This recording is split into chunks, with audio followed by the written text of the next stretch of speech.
Imphal West District Police na Sinduna team Tara-taruk na Saruk Yaduna Chatharakhiba 7A side football tournament ngasi WANGOI SANAMAHI playground at LOISINKHRE ngasi loisinbagi thoramduda DIG Range 1 ki IPS Rakesh Balwal, Imphal West ki SP KSA Sivakanta Singh IPS, Imphal West ki additional SP Irom Rojit MPS, Imphal West ki additional SP Administration K Sundarbala MPS, Imphal West ki additional SP Investigating Unit for Crimes Against Women ki RK Tina Lakshmi MPS, Imphal West ki Police Station Singhi SDPO Amadi OC Singsu Saruyaki ngasi sanakhiba tournament adugi final match da WANGOI FC na Bangun FC bu goal ani sinoda maitiba piduna WANGOI FC na tournament adugi winner oiba ngamkhre.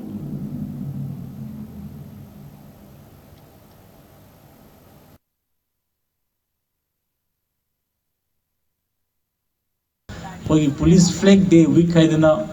sahi kudingi October tarik kunmathoi degina kunthra phawsi koigi line of duty da lai gidraba police singi adumba mayam singi mokoigu remember tawa mokoigi remembrance mokoigi mathauna singdubo akoina amuk sahi kudingi ningsing bagi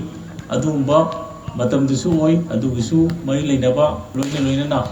31st October si राष्ट्रीय एकता दिवस national unity day आइदना कोई सरदार वल्लभभाई पटेल की birthday सी